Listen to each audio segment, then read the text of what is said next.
Price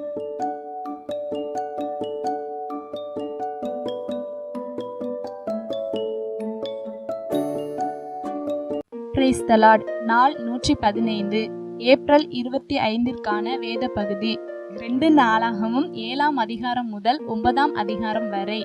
அதிகாரம் 7. Solomon ஜெபம் பண்ணி முடிக்கிற போது அக்கினி வானத்திலிருந்து இறங்கி சர்வாங்க தகன பலியையும் மற்ற பலிகளையும் பட்சித்தது. கர்த்தருடைய மகிமையும் ஆலயத்தை நிரப்பிற்று.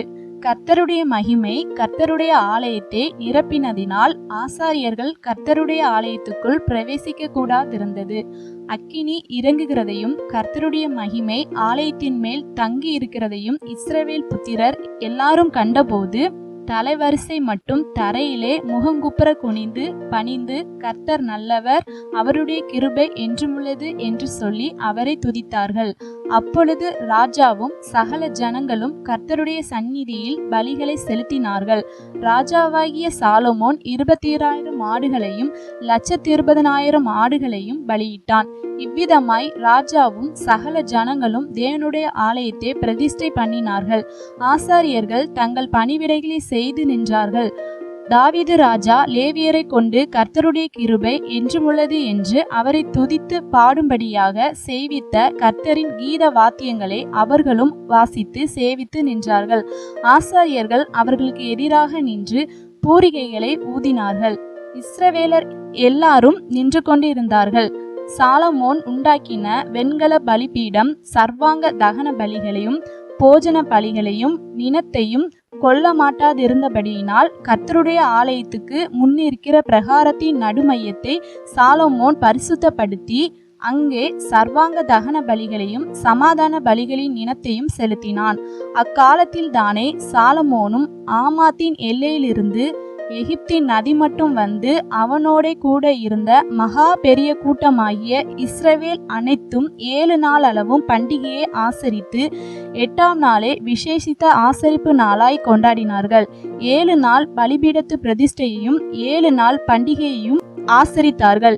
7ஆம் மாதத்தின் 23ஆம் தேதியிலே தங்கள் தங்கள் கூடாரங்களுக்கு போக ஜனங்களுக்கு விடை கொடுத்தான். கர்த்தர் தாவீதுக்கும் சாலமோனுக்கும் தமது ஜனமாகிய இஸ்ரவேலுக்கும் செய்த நன்மைக்காக சந்தோஷமும் மன மகிழ்ச்சியுமாய் போனார்கள். இவ்விதமாய் சாலமோன் கர்த்தருடைய ஆலயத்தையும் ராஜ அரண்மனையையும் கட்டி தீர்த்தான். கர்த்தருடைய ஆலயத்திலும் தன் அரண்மனையிலும் சாலமோன் செய்ய மனதாய் இருந்ததெல்லாம் அனுகூலமாயிற்று. கர்த்தர் இரவிலே சாலமோனுக்கு தரிசனமாகி, நான் உன் விண்ணப்பத்தை கேட்டு இந்த ஸ்தலத்தை எனக்கு பலியிடும் ஆலயமாக தெரிந்து கொண்டேன். நான் மழையில்லாதபடிக்கு வானத்தை அடைத்து அல்லது தேசத்தை அழிக்க வெட்டுக்கிளிகளுக்கு கட்டளையிட்டு அல்லது என் ஜனத்திற்குள் கொள்ளை நோயை அனுப்பும்போது என் நாமம் தரிக்கப்பட்ட என் ஜனங்கள் தங்களை தாழ்த்தி ஜெபம் பண்ணி என் முகத்தை தேடி தங்கள் பொல்லாத வழிகளை விட்டு திரும்பினால் அப்பொழுது பரலோகத்தில் இருக்கிற நான் கேட்டு அவர்கள் பாவத்தை மன்னித்து அவர்கள் தேசத்துக்கு சேமத்தை கொடுப்பேன். இந்த ஸ்தலத்திலே செய்யப்படும் ஜெபத்திற்கு என் கண்கள் திறந்தவைகளும் என் செவிகள் கவனிக்கிறவைகளுமாய் இருக்கும். என் நாமம் இந்த ஆலயத்தில் என்றென்றைக்கும் இருக்கும்படி நான் இதை தெரிந்து கொண்டு பரிசுத்தப்படுத்தினேன். என் கண்களும் என் இருதயமும் என்னாலும் இங்கே இருக்கும். உன் தகப்பனாகிய தாவீது நடந்தது போல நீ எனக்கு முன்பாக நடந்து நான் உனக்கு கற்பித்தபடியெல்லாம் செய்து என் கட்டளைகளையும் என் நியாயங்களையும் கைக்கொள்வாயானால் அப்பொழுது இஸ்ரவேலை அரசாளும் புருஷன் உனக்கு இல்லாமற் போவதில்லை என்று நான் உன் தகப்பனாகிய தாவீதோட உடன்படிக்கை பண்ணினபடியே உன் ராஜ்யபாரத்தின் சிங்காசனத்தை நிலைக்க பண்ணுவேன். நீங்கள் வழி விலகி நான் உங்களுக்கு முன்வைத்த என் கட்டளைகளையும் என் கற்பனைகளையும் விட்டு போய் வேறே தேவர்களை சேவித்து அவர்களை பணிந்து கொள்வீர்களே ஆகில் நான் அவர்களுக்கு கொடுத்த என் தேசத்திலிருந்து அவர்களை பிடுங்கி என் நாமத்திற்கென்று நான் பரிசுத்தப்படுத்தின இந்த ஆலயத்தை என் சமூகத்தில் நின்று தள்ளி அதை எல்லா ஜன சதலங்களுக்குள்ளும் பழமொழியாகவும் வசை சொல்லாகவும் வைப்பேன். அப்பொழுது உன்னதமாய் இருக்கிற இந்த ஆலயத்தை கடந்து போகிறவன் எவனும் பிரமித்து, கர்த்தர் இந்த தேசத்திற்கும் இந்த ஆலயத்திற்கும் இப்படி செய்தது என்ன என்று கேட்பான். அதற்கு அவர்கள், தங்கள் பிதாக்களை எகிப்து தேசத்திலிருந்து புறப்பட பண்ணின தங்கள் தேவனாகிய கர்த்தரை விட்டு வேறே தேவர்களை பற்றி கொண்டு அவைகளை நமஸ்கரித்து சேவித்தபடியினால் கர்த்தர் இந்த தீங்கை எல்லாம் அவர்கள் மேல் வரப்பண்ணினார் என்று சொல்லுவார்கள் என்றார். அதிகாரம் 8. சாலமோன் கர்த்தருடைய ஆலயத்தையும் தன் அரண்மனையையும் கட்ட 20 வருஷ காலம் சென்ற பின்பு ஈராம் தனக்கு கொடுத்திருந்த பட்டணங்களை சாலமோன் கட்டி அவைகளில் இஸ்ரவேல் புத்திரரை குடியேற்றினான். பின்பு சாலமோன் ஆமாத் சோபாவுக்கு போய் அதை ஜெயித்தான். அவன் வனாந்தரத்தில் உள்ள தத்மோரையும் ஆமாத் தேசத்திலே ரஸ்துகளின் பட்டணங்கள் அனைத்தையும் கட்டினான்.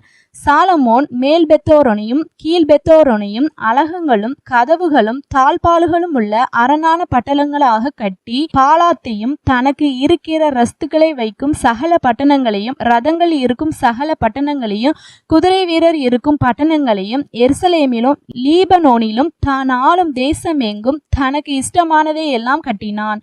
இஸ்ரவேல் புத்திரர் சங்காரம் பண்ணாதிருந்த இஸ்ரவேல் ஜாதி அல்லாத ஏத்தியர், எமோரியர், பெரிசியர், ஏவியர், எபூசியரில் மீதியான சகல ஜனத்திலும் அவர்களுக்கு பிறகு தேசத்தில் இருந்த அவர்கள் பிள்ளைகளை சாலமோன் இந்நாள் வரைக்கும் இருக்கிறபடி பகுதி கட்ட செய்தான். இஸ்ரவேல் புத்திரரில் ஒருவரையும் சாலமோன் தன் வேலையை செய்ய அடிமைப்படுத்தவில்லை. அவர்கள் யுத்த மனுஷரும் அவனுடைய சேர்வைக்காரரின் தலைவரும் அவனுடைய ரதங்களுக்கும் குதிரை வீரருக்கும் தலைவருமாய் இருந்தார்கள். ராஜாவாகிய சாலமோனுடைய ஊழியக்காரரின் தலைவராகிய இவர்களில் 250 பேர் ஜனத்தை ஆண்டார்கள். சாலமோன் கர்த்தருடைய பெட்டி வந்த ஸ்தலங்கள் பரிசுத்தமாய் இருக்கிறது. ஆதலால் இஸ்ரவேலின் ராஜாவாகிய தாவீதின் அரண்மனையிலே என் மனைவி வாசம் பண்ணலாகாது என்று சொல்லி பார்வோனின் குமாரத்தியை தாவீதின் நகரத்தில் இருந்து தான் அவளுக்கு கட்டின மாளிகைக்கு குடிவர பண்ணினான். அது முதற்கொண்டு சாலமோன் தன் மண்டபத்திற்கு முன்பாக கட்டியிருந்த கர்த்தருடைய பலிபீடத்தின் மேல் ஒவ்வொரு நாளின் கட்டளைக்கு தக்கதாய் மோசேயுடைய கற்பனையின்படியே ஓய்வு நாட்களிலும் மாத பிறப்புகளிலும் வருஷத்தில் 3 தரம் ஆசரிக்கிற பண்டிகைகளாகிய புளிப்பில்லாத அப்ப பண்டிகையிலும் வாரங்களின் பண்டிகையிலும் கூடார பண்டிகையிலும் கர்த்தருக்கு சர்வாங்க தகன பலிகளையும் செலுத்தினான். அவன் தன் தகப்பனாகிய தாவீதுடைய பிரமாணத்தின்படியே ஆசாரியர்கள் தங்கள் தங்கள் ஊழியத்தை செய்யும் வகுப்புகளையும் லேவியர் ஒவ்வொரு நாளின் கட்டளைகள் படியே துதித்து சேவித்து ஆசாரியருக்கு முன்பாக தங்கள் ஊழியத்தை செய்யும் முறைகளையும் வாசல் காப்பவர்கள் ஒவ்வொரு வாசலில் காவல் காக்கும் வகுப்புகளையும் நிற்க பண்ணினான். தேவனுடைய மனுஷனாகிய தாவீது இப்படி கட்டளையிட்டிருந்தான். சகல காரியத்தையும் பொக்கிஷங்களின் காரியத்தையும் குறித்து ராஜா ஆசாரியருக்கும் லேவியருக்கும் கொடுத்த கட்டளையை விட்டு அவர்கள் விலகாதிருந்தார்கள். இப்படியே கர்த்தருடைய ஆலயத்துக்கு அஸ்திபாரம் போடப்பட்ட நாள் முதல் அதை முடிக்கும் மட்டும் சாலமோனின் வேலையெல்லாம் நடந்தேறி கர்த்தருடைய ஆலயம் கட்டி தீர்ந்தது. பின்பு சாலமோன் ஏதோம் தேசத்து கடல் ஓரத்தில் இருக்கும் எசியோன் கேபேருக்கும் ஏலோத்துக்கும் போனான். அவனுக்கு ஈராம் தன் ஊழியக்காரர் முகாந்தரமாய் கப்பல்களையும் சமுத்திர யாத்திரையில் பழகின வேலையாட்களையும் அனுப்பினான். அவர்கள் சாலமோனின் வேலைக்காரரோட கூட ஓப்பீருக்கு போய் அங்கே இருந்து 450 தாலந்து பொன்னை ஏற்றி ராஜாவாகிய சாலமோனிடத்தில் கொண்டு வந்தார்கள். அதிகாரம் 9. சேபாவின் ராஜஸ்திரீ சாலமோனின் கீர்த்தியை கேள்விப்பட்ட போது விடுகதைகளினாலே சாலமோனை சோதிக்கிறதற்காக மிகுந்த பரிவாரத்தோடும் கந்தவர்க்கங்களையும் மிகுதியான பொன்னையும் இரத்தினங்களையும் சுமக்கிற ஒட்டகங்களோடும் எருசலேமுக்கு வந்தாள். அவள் சாலமோனிடத்தில் வந்தபோது தன் மனதில் இருந்த எல்லாவற்றையும் குறித்து அவனிடத்தில் சம்பாஷித்தாள். அப்பொழுது சாலமோன் அவள் கேட்டவைகளை எல்லாம் விடுவித்தான். அவளுக்கு விடுவிக்காதபடிக்கு ஒன்றாகிலும் சாலமோனுக்கு மறைப்பொருளாய் இருக்கவில்லை. சேபாவின் ராஜஸ்திரீ சாலமோனுடைய ஞானத்தையும் அவன் அரண்மனையையும் அவன் பந்தியின் போஜன பதார்த்தங்களையும் அவன் ஊழியக்காரரின் வீடுகளையும் அவன் உத்தியோகஸ்தரின் வரிசையையும் அவர்கள் வஸ்திரங்களையும் அவனுடைய பான பாத்திரக்காரரையும் அவர்கள் வஸ்திரங்களையும் கர்த்தருடைய ஆலயத்துக்குள் பிரவேசிக்கும் நடை மண்டபத்தையும் கண்டபோது அவள் ஆச்சரியத்தால் பிரமை கொண்டு ராஜாவை நோக்கி, உம்முடைய வர்த்தமானங்களையும் உம்முடைய ஞானத்தையும் குறித்து நான் என் தேசத்திலே கேட்ட செய்தி மெய்யாயிற்று. நான் வந்து அதை என் கண்களால் காணும் மட்டும் அவர்கள் வார்த்தைகளை நம்பவில்லை. உம்முடைய பெரிய ஞானத்தில் பாதியாகிலும் அவர்கள் எனக்கு அறிவிக்கவில்லை. நான் கேள்விப்பட்ட பிரஸ்தாபத்தை பார்க்கிலும் அதிகம் உண்டாயிருக்கிறது. உம்முடைய ஜனங்கள் பாக்கியவான்கள். எப்போதும் உமக்கு முன்பாக நின்று உம்முடைய ஞானத்தை கேட்கிற உம்முடைய ஊழியக்காரரும் பாக்கியவான்கள். உம்முடைய தேவனாகிய கர்த்தருக்கு முன்பாக நீர் ராஜாவாய் இருக்கும்படிக்கு உம்மை தம்முடைய சிங்காசனத்தின் மேல் வீற்றிருக்கும் பண்ண உம்மேல் பிரியங்கொண்ட உம்முடைய தேவனாகிய கர்த்தர் ஸ்தோத்தரிக்கப்படுவாராக. உம்முடைய தேவன் இஸ்ரவேலை என்றென்றைக்கும் நிலைநிறுத்தும்படிக்கு சிநேகிக்கிறதினாலே அவர் நியாயமும் நீதியும் செய்கிறதற்கு உம்மை அவர்கள் மேல் ராஜாவாக வைத்தார் என்றாள். அவள் ராஜாவுக்கு 120 தாலந்து பொன்னையும் மிகுதியான கந்த வர்க்கங்களையும் இரத்தினங்களையும் கொடுத்தாள். சேபாவின் ராஜஸ்திரீ ராஜாவாகிய சாலமோனுக்கு கொடுத்த அப்படிப்பட்ட கந்த வர்க்கங்களைப் போல ஒரு காலம் வரவில்லை. ஓப்பீரில் இருந்து பொன்னை கொண்டு வருகிற ஈராமின் வேலைக்காரரும் சாலமோனின் வேலைக்காரரும் வாசனை மரங்களையும் இரத்தினங்களையும் கொண்டு வந்தார்கள். அந்த வாசனை மரங்களால் ராஜா கர்த்தருடைய ஆலயத்துக்கும் ராஜ அரண்மனைக்கும் ஊன்று கால்களையும் சங்கீதக்காரருக்கு சுரமண்டலங்களையும் தம்பூர்களையும் உண்டாக்கினான். அப்படிப்பட்டவைகள் அதற்கு முன்னே யூதேயா தேசத்தில் ஒரு காலம் காணப்படவில்லை. சேபாவின் ராஜஸ்திரீ ராஜாவுக்கு கொண்டு வந்தவைகளை பார்க்கிலும் அதிகமாய் அவள் ஆசைப்பட்டு கேட்ட எல்லாவற்றையும் ராஜாவாகிய சாலமோன் அவளுக்கு கொடுத்தான். பின்பு அவள் தன் பரிவாரத்தோடும் கூட தன் தேசத்திற்கு திரும்பி போனாள். வியாபாரிகளும் வர்த்தகரும் கொண்டு வரும் பொன்னை தவிர சாலமோனுக்கு ஒவ்வொரு வருஷத்திலும் வந்த பொன் 666 தாலந்து நிறையாய் இருந்தது. அரபி தேசத்து சகல ராஜாக்களும் மகாணங்களின் அதிபதிகளும் சாலமோனுக்கு பொன்னையும் வெள்ளியையும் கொண்டு வருவார்கள். ராஜாவாகிய சாலமோன் 200 பரிசைகளை அடித்த பொன் தகட்டால் செய்வித்தான். ஒவ்வொரு பரிசைக்கு 600 சேக்கல் நிறை பொன் தகட்டை செலவழித்தான். அடித்த பொன் தகட்டால் 300 கேடகங்களையும் உண்டாக்கினான். ஒவ்வொரு கேடகத்திற்கும் 300 சேக்கல் நிறை பொன்னை செலவழித்தான். அவைகளை ராஜா லீபனோன் வனம் என்னும் மாளிகையில் வைத்தான். ராஜா தந்தத்தினால் ஒரு பெரிய சிங்காசனத்தையும் செய்வித்து அதை பசும்பொன் தகட்டால் மூடினான்.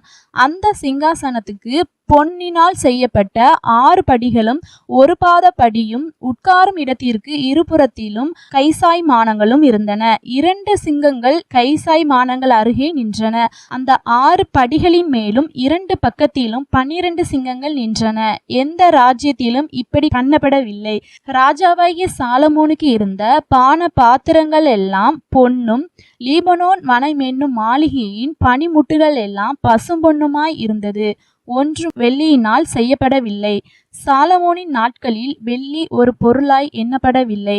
ராஜாவின் கப்பல்கள் ஈராமின் வேலைக்காரருடன் தர்ஷீஷுக்கு போய் வரும். தர்ஷீஷின் கப்பல்கள் 3 வருஷத்துக்கு ஒரு தரம் பொன்னையும் வெள்ளியையும் யானை தந்தங்களையும் குரங்குகளையும் மயில்களையும் கொண்டு வரும். பூமியின் சகல ராஜாக்களை பார்க்கிலும் ராஜாவாகிய சாலமோன் ஐஸ்வர்யத்திலும் ஞானத்திலும் சிறந்தவனாயிருந்தான். சாலமோனின் இருதயத்திலே தேவன் அருளிய ஞானத்தை கேட்பதற்கு பூமியின் ராஜாக்கள் எல்லாரும் அவன் முக தரிசனத்தை தேடினார்கள். வருஷா வருஷம் அவரவர் தங்கள் காணிக்கையாகிய வெள்ளி பாத்திரங்களையும் பொற்பாத்திரங்களையும் வஸ்திரங்களையும் ஆயுதங்களையும் கந்தவர்க்கங்களையும் குதிரைகளையும் கோவேறு கழுதைகளையும் கொண்டு வருவார்கள். சாலமோனுக்கு 4000 குதிரை லாயங்களும் இரதங்களும் இருந்தன. 12000 குதிரை வீரரும் இருந்தார்கள்.